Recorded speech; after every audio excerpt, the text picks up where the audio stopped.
हैं वो जहाँ इंसानों पर आए हैं, उसी के साथ साथ हर जानदार चीज, चाहे वो चरिंद परिंद या जानवर हैं, उन पर भी उसी तरह से असरअंदाज हुए हैं। जो अभी एग के अंदर, जिसको कुदरत ने सुर्ख रगों के अंदर उसको एक जान बख्शी हुई है, हमारे पास तो सिर्फ एक ही वॉल है जहां पे हम विंडो बना सकते हैं।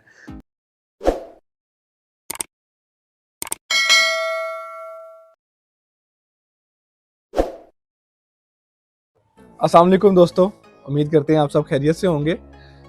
आज हम एक टॉपिक पे बात करने वाले हैं जो कि लव बर्ड को ब्रीड करवाते हुए एक बड़ा मसला दरपेश आता है, वो है डेड इन शेल का।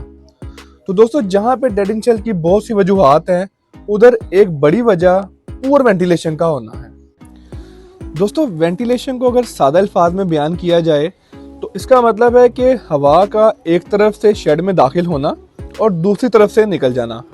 और ये अमल मुसलसल जारी रहना चाहिए। और चाहे गर्मी हो या सर्दी, ताज़ा हवा बर्ड्स के लिए बेहद ज़रूरी है। दोस्तों, वेंटिलेशन क्यों ज़रूरी है और इसके बर्ड्स पर, उनके एग्स पर और चिक्स पर क्या असरात मुरतब होते हैं और इसके ना होने की वजह से क्या नुकसानात हो सकते हैं, ये सब जानने के लिए आप इस वीडियो को एंड तक लाजमी देखिएगा, ताकि आप सब भाई भी इस सीज़न में अच्छी ब्रीड ले सकें और डेड इन शेल से बच सकें। दोस्तों, जैसा कि आप सब लोग जानते हैं, हवा जो कि नाइट्रोजन, कार्बन डाइऑक्साइड और ऑक्सीजन का मजमुआ है, इसके अलावा दीगर गैसों का मजमुआ है, और ये जहाँ इंसानों के लिए बेहद ज़रूरी है, वहाँ हर जानदार चीज़ के लिए ज़रूरी है। और जैसा कि इंसान अपने रहन सहन के लिए वेंटिलेशन का बहुत ख्याल रखता है, जिससे ना सिर्फ इंसान बहुत सी बीमारियों से बच जाता है, बल्कि इंसान के जिस्म में खून की गर्दिश में भी बड़ी बेहतरी आती है। इसी तरह से ही बर्ड्स कीपिंग के अंदर भी वेंटिलेशन नहायत अहमियत की हामिल है। दोस्तों, बर्ड्स में सांस लेने का अमल नहायत पेचीदा है।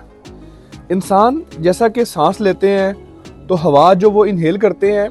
उसे ज़रूरत के मुताबिक इस्तेमाल करते हैं, और बाकी हवा जो है, ऑक्सीजन जो है, वो स्टोर हो जाती है। लेकिन परिंदों में ऐसा नहीं है।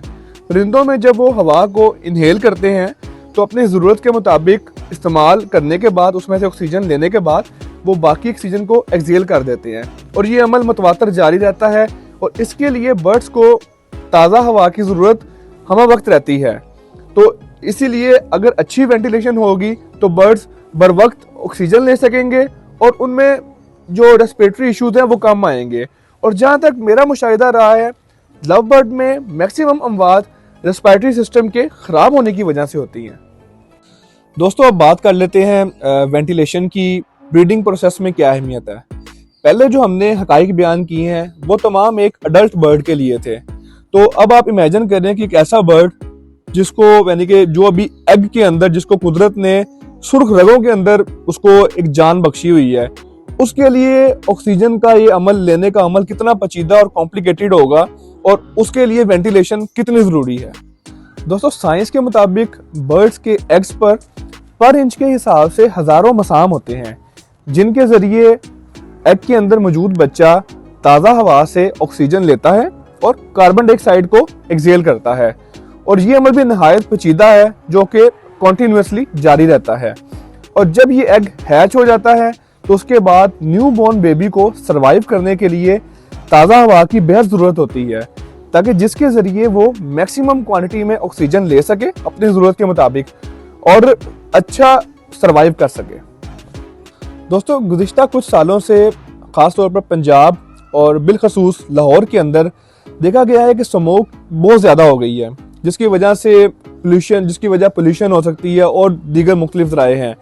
तो इस वजह से इसके जो असरात हैं वो जहाँ इंसानों पर आए हैं, उसी के साथ साथ हर जानदार चीज़, चाहे वो चरिंद परिंद या जानवर हैं, उन पर भी उसी तरह से असरअंदाज हुए हैं। दोस्तों, जहाँ पर पहले बर्ड्स को अच्छी वेंटिलेशन की ज़रूरत थी, वहाँ अब मौजूदा हालात में स्मोक और पुअर आप कह लें कि एयर की वजह से बर्ड्स को मज़ीद अच्छी वेंटिलेशन की ज़रूरत है। और दोस्तों, वो हवा जो एक जगह पर रुक जाती है वो बहुत सी जहरीली गैसों का मजमुआ हो जाती है, जिसकी वजह से एवरी के अंदर मौजूद जो एग्स फर्टाइल होते हैं, हम देखते हैं कि कुछ अरसे के बाद वो एग्स ब्लैक होना शुरू हो जाते हैं, जिन्हें आम जुबान में डेड इन शेल कहा जाता है। उसमें क्या होता है कि बच्चा जो अभी बन रहा होता है ऑक्सीजन की कमी की वजह से उसका शेल या ह्यूमिडिटी की कमी की वजह से उसका जो शेल है वो हार्ड हो जाता है और कुछ बच्चे मुकम्मल बन के उसको तोड़ नहीं पाते और जिसकी वजह से वो एग के अंदर ही एक्सपायर हो जाते हैं। या समटाइम ऐसा होता है कि अभी फर्टिलिटी का प्रोसेस शुरू होता है लेकिन वो अपने अंजाम तक पहुंचने से पहले ही एग खराब हो जाता है। और इसी तरह से जो न्यूबॉर्न बेबीज हैच हुए होते हैं उनको भी ताज़ा हवा ना मिलने की वजह से ऑक्सीजन की कमी हो जाती है और हम अक्सर देखते हैं कि 1-2 दिन के बाद हमारा न्यूबॉर्न बेबी एक्सपायर हो जाता है। ताज़ा हवा बर्ड रूम की ह्यूमिडिटी को बेहतर करने में अहम किरदार अदा करती है और बर्ड्स की ड्रॉपिंग की वजह से या दीगर वजूहात की बिना पर एवरी में जो बैड एयर या जो कह लें कि फुजला या बैक्टीरिया या इस तरह के नुकसानदेह जो भी अवामिल पैदा हो जाते हैं, अच्छी वेंटिलेशन अच्छी ह्यूमिडिटी होने की वजह से बर्ड्स इनके नुकसानात से महफूज रह सकते हैं। जी दोस्तों, जैसा कि हमने अभी डिटेल से डिस्कस किया है कि वेंटिलेशन कितनी ज़रूरी है आपके शेड के लिए, चाहे वो एग्स की लेइंग से लेकर उनकी हैचिंग फर्टिलिटी हर चीज़ के अंदर वेंटिलेशन का कितना वाइटल रोल है। तो दोस्तों, जब भी कोई न्यू फैंसियर शेड बनाने जाता है या इवन दो कि वो नया सेटअप शुरू करता है तो वो बिलअमूम ये हर बंदे से या हर सीनियर जूनियर फैंसियर से सुनता है कि यार आपने वेंटिलेशन का बहुत ख्याल रखना है। तो हमने भी जब स्टार्ट किया तो हमने भी इस चीज़ को बड़ा मरूज़े खाते रखा कि वेंटिलेशन बहुत अच्छी होनी चाहिए। लेकिन अच्छी वेंटिलेशन की डेफिनेशन क्या है, उसे किस तरह से डिफाइन किया जा सकता है, इसका कोई प्रॉपर जवाब कहीं से मिल नहीं सका। तो दोस्तों, मेरी कोशिश थी कि कुछ इस तरह का डाटा आप लोगों के साथ शेयर किया जा सके कि जिससे देख के मैं और मेरे जैसे तमाम दोस्त जो आने वाले इस फील्ड में नए दोस्त हैं या पुराने दोस्त हैं वो इस चीज़ से बावर हो सकें कि अच्छी वेंटिलेशन किस तरह की होती है, उसमें विंडोज़ का क्या रोल होता है और आपने अपने शेड या रूम के किस किस एरिया में किस साइड पे आपने विंडोज़ प्लेस करनी है ताकि उसमें जो वेंटिलेशन है आपकी वो प्रॉपरली हो सके। ऐसा ना हो कि आप विंडोज जो है वो बना दें लेकिन बजाय वो अच्छी वेंटिलेशन करने के वो आपको उसका मतलब वाइस वर्सा रिजल्ट मिल रहे हो, आपको फायदा होने के बजाय आपको नुकसान हो रहा हो। तो इसलिए एक छोटी सी कोशिश की है कि आप लोगों के साथ एक डाटा शेयर किया जाए। तो आए चले अब आपको थोड़ा सा ब्रीफ करते हैं कि अच्छी वेंटिलेशन के लिए आपने कौन कौन से स्टेप्स और टिप्स को फॉलो करना है। जी दोस्तों, वेंटिलेशन के लिए सबसे पहला जो स्टेप है वो आपने इस बात का ख्याल रखना है कि जो आपका शेड है वो उसकी लोकेशन क्या है, वो किस जगह पे आपने बनाया हुआ है। सबसे पहले आपने उसमें ये चीज़ ऑब्जर्व करनी है कि जो आपके शेड की वाइडर साइड है, यानी कि जिस साइड से आपको ताज़ा हवा शेड में दाखिल हो सकती है वो कौन सी है। तो आपने इस चीज़ को आइडेंटिफाई कर लेना है कि यार शेड की जो ये वाली साइड है जिसके सामने कोई बिल्डिंग नहीं है, कोई मतलब कह लें कि किसी किस्म की ना कोई हर्डल नहीं आ रही, एयर यहाँ से मैक्सिमम इन हो सकती है। तो आपने उस चीज़ को आइडेंटिफाई करके उस साइड पे बड़ी विंडो बनानी है ताकि शेड के अंदर फ्रेश एयर मैक्सिमम क्वांटिटी के अंदर एंटर हो सके। और ठीक उसके ऑपोजिट साइड पे आपने विंडो बनानी है जहाँ से बैड एयर या वार्म एयर, जैसा कि आप इस पिक्चर में देख सकते हैं कि एक साइड से ब्लू एयर जो कि फ्रेश एयर को आइडेंटिफाई कर रही है और दूसरी साइड पे रेड जो साइन है वो वार्म एयर या बैड एयर जो कंजेशन हो जाता है तो उसको शो कर रहा है कि दूसरी साइड से वो एग्जिट हो जाता है। तो यही अमल वेंटिलेशन का अमल है। तो इसमें आपने इस चीज का बहुत ख्याल रखना है। दोस्तों, इसमें एक और चीज का आपने ख्याल रखना है कि जब आप शेड बना रहे हो तो कोशिश करें कि आप मशरिक और मगरिब की जानिब विंडोज लाजमी रखें क्योंकि वेंटिलेशन का अमल तो जारी रहेगा, उसके साथ साथ आपने इस चीज का भी ख्याल रखना है कि आपके शेड के अंदर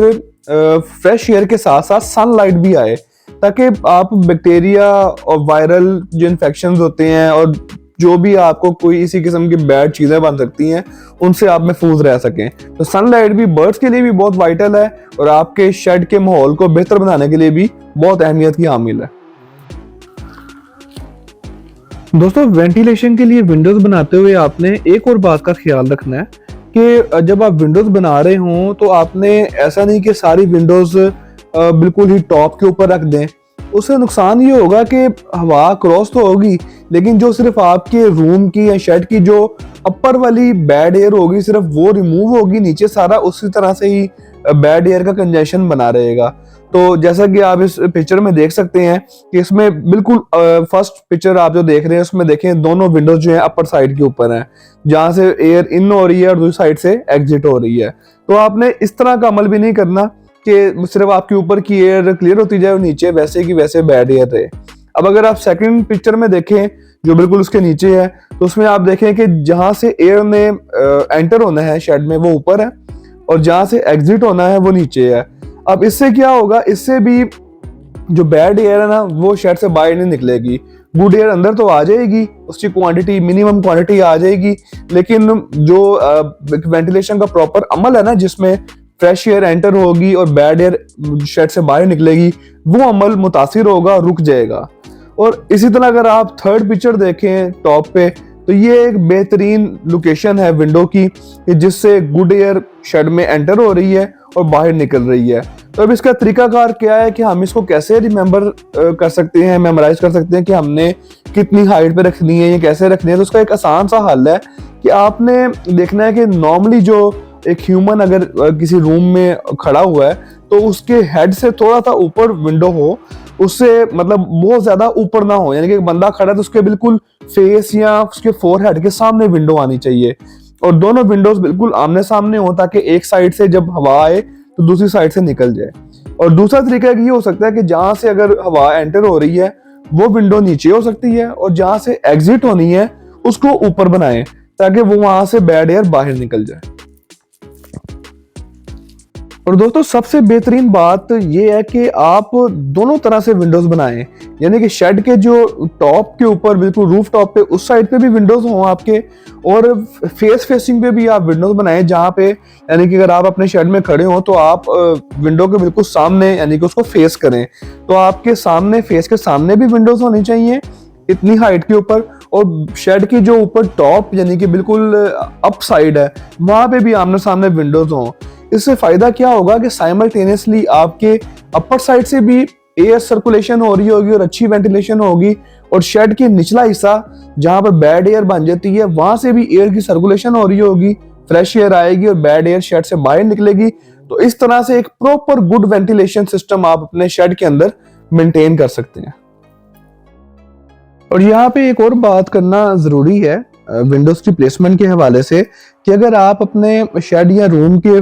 4 साइड्स के ऊपर ही विंडोज बनाना चाहते हैं कि ईस्ट पे भी विंडो हो, वेस्ट में भी हो, नॉर्थ और साउथ, यानी कि आप मशरिक मगरिब शुमाल जनूब चारों साइड के ऊपर विंडोज बनाना चाहते हैं,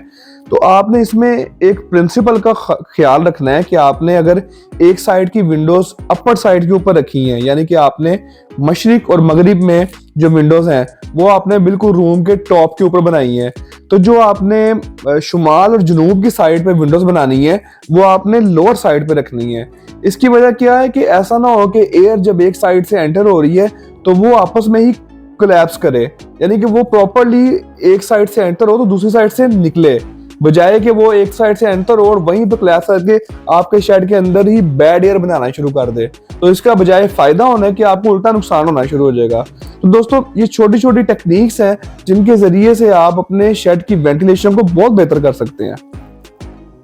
तो अक्सर दोस्त जिक्र करते हैं जी यहाँ पे कि हमारा जहाँ पे शेड मौजूद है तो हमारे पास तो सिर्फ एक ही वॉल है जहाँ पे हम विंडो बना सकते हैं। तो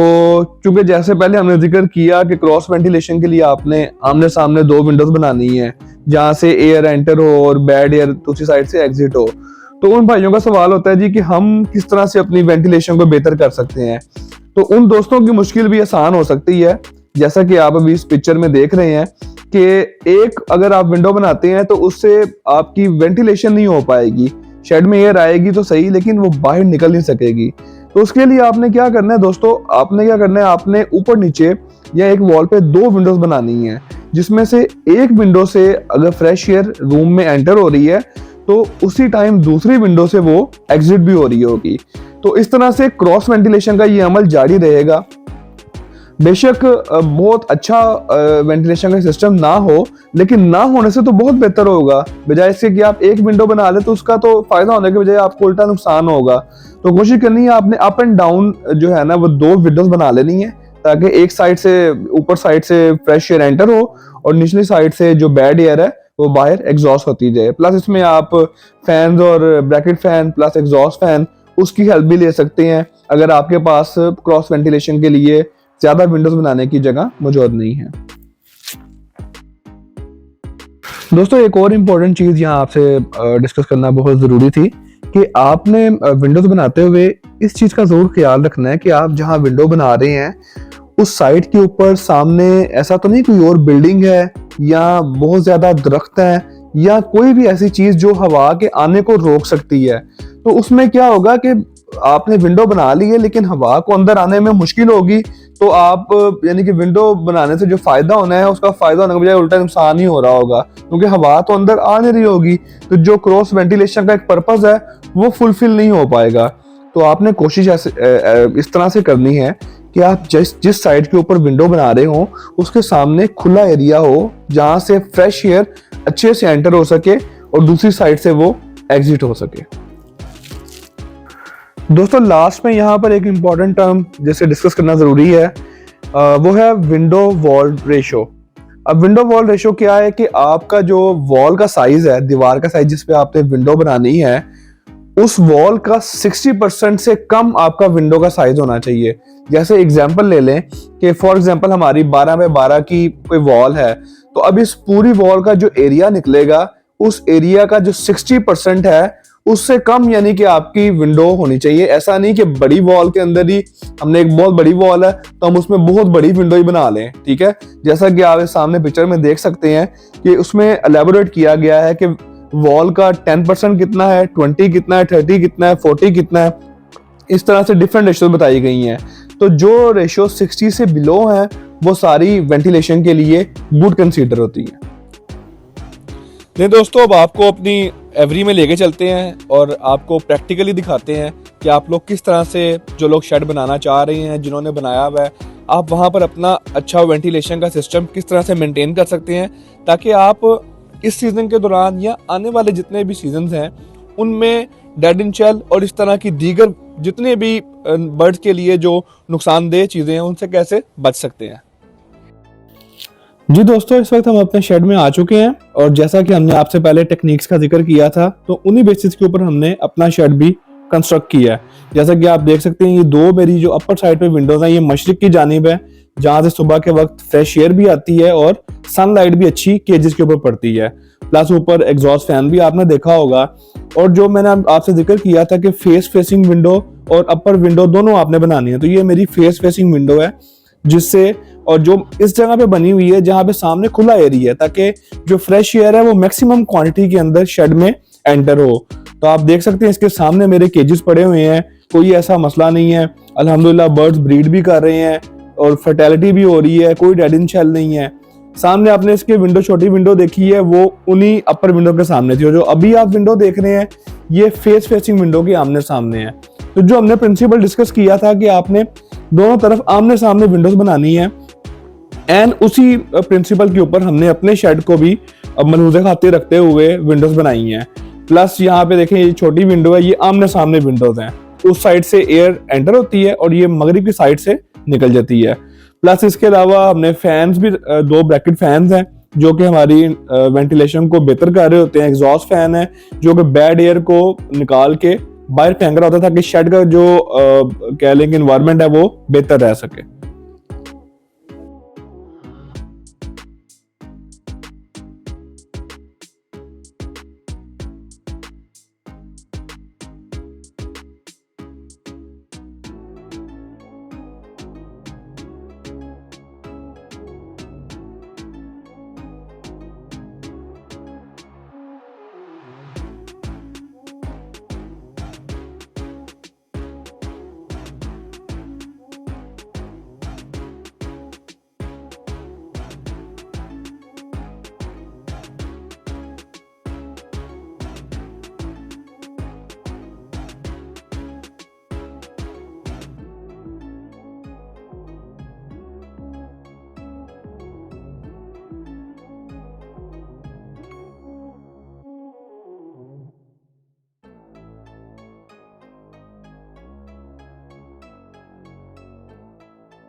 जी दोस्तों, उम्मीद करते हैं कि आपको हमारी ये वीडियो पसंद आई होगी। प्लस इसमें जो हमने रिसर्च वर्क आपके लिए किया, जो टेक्निक्स आप लोग भाइयों के साथ शेयर की हैं, उम्मीद करते हैं कि आपको इससे फ़ायदा होगा और आप लोग भी सीज़न में अच्छी ब्रीड जो है वो हासिल कर सकेंगे।